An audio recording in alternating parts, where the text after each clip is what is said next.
내 삶을 바꾼 한 구절 92번째 글입니다. 반토건 성경. 그때에는 세계 만민이 자기들의 무기를 녹여 평화의 농기구를 만들고 자기들의 모든 군사 비용을 복지사회 건설에 투자할 것이다. 민족들이 더 이상 서로 싸우지 않을 것이다. 전쟁의 시대가 영구히 지나갈 것이기 때문이다. 온 우주에 평화가 가득 차서 모든 군관 학교들과 훈련소들이 폐지될 것이다. 미가 4장 3절 현대어 성경.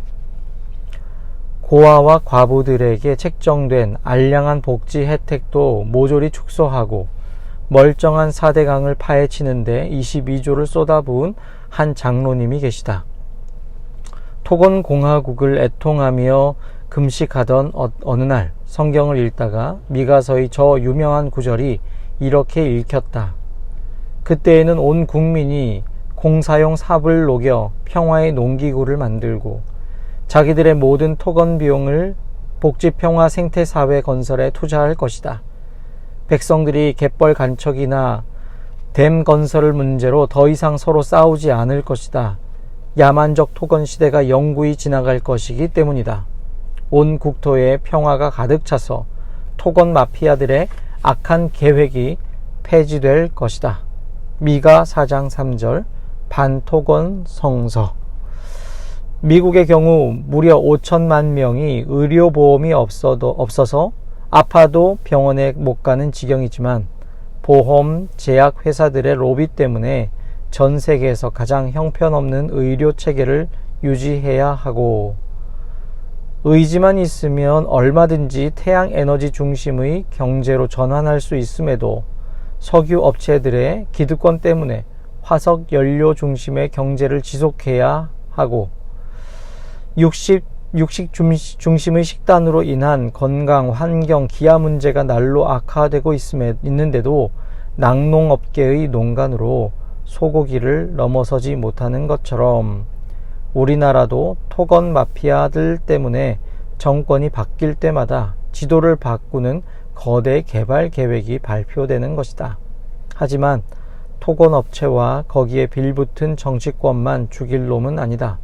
우리 국민 역시 개발이라면 사족을 못 쓰는 목매함에서 벗어나지 않는 한 토건 마피아의 입김이 가실 리 없다. 여기엔 논리보다 미학이 관건이다. 무슨 말인고 하니 자연이 빚은 모습 그대로 흘러가는 강보다 댐으로 막아놓은 강이 더 보기 좋고 갈대와 환삼 덩굴이 무성한 강변보다 공구리로 발라놓은 고수부지가 더 낫다고 하는 한 어머니 돼지의 젖가슴을 파헤치는 폐륜의 삽질을 멈추게 할 수 없다.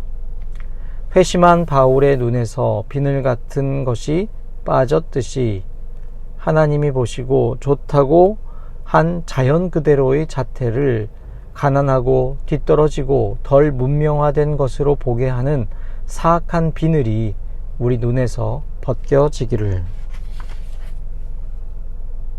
내 삶을 바꾼 한 구절 93번째 글입니다.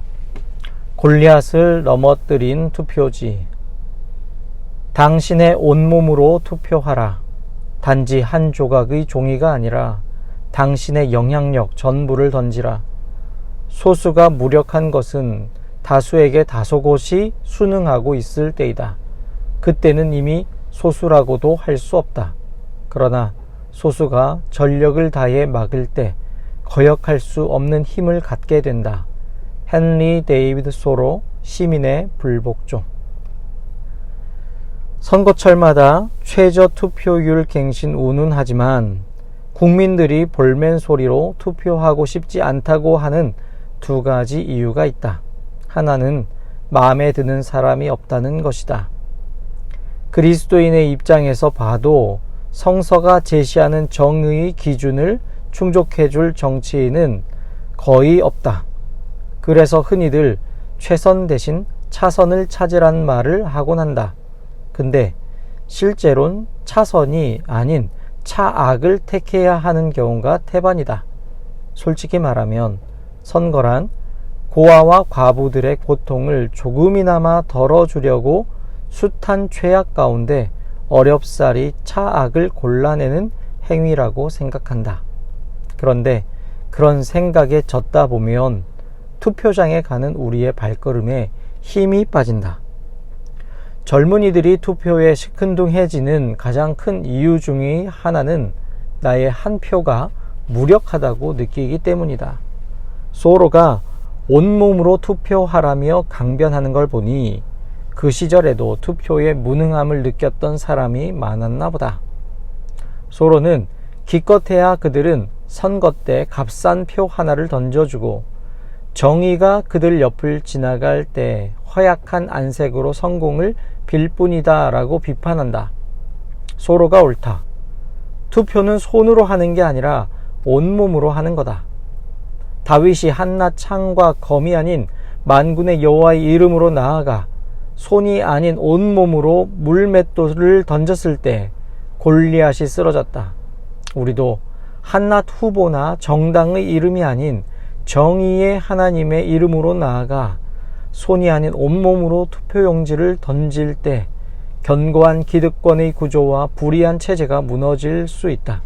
비록 견고한 현실 앞에선 골리앗이 쓰러지기는커녕 어린 다윗이 거인의 손에 죽임을 당하는 경우가 대부분이지만 하나님의 눈에 다윗의 물맷돌은 결코 헛되지 않다.